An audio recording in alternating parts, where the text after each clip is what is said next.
বন্ধুরা, আজকে একটা নতুন রেসিপি নিয়ে হাজির হলাম। সেটি হলো চিকেন কষা। তো সর্বপ্রথম আমরা মোট 250 গ্রাম চিকেন নিলাম। চিকেনটা নেওয়ার পরে একটা পাত্রে মশলা নেব। মশলাগুলো একে একে সবগুলো পেস্ট করে নেব। তারপরে তো আমরা 100 গ্রাম মতো তেল দিয়ে নিলাম। তেলটা গরম হওয়ার পরে হয়ে যাওয়ার পরে আলুগুলো আমরা ভেজে নেব।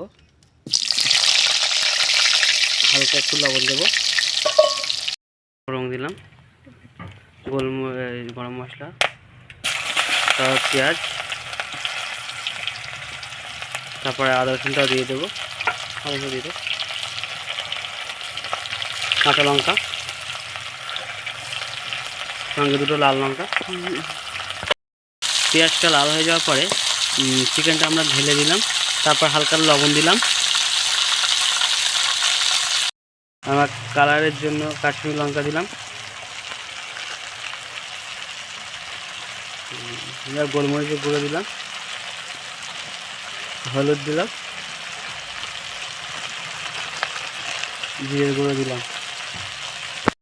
আদা রসুন দেওয়া আছে বলে ধরে লাগছে, তা হালকা আমরা জল দিলাম। তারপরে ভেজে রাখা আলুগুলো আমরা দিয়ে দিলাম।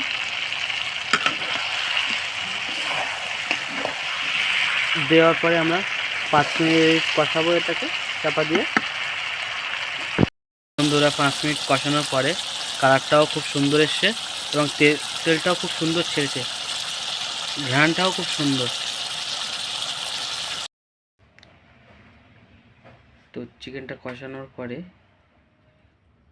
এমন হয়েছে এবং চিকেনটা খেতেও খুব সুন্দর লাগছে।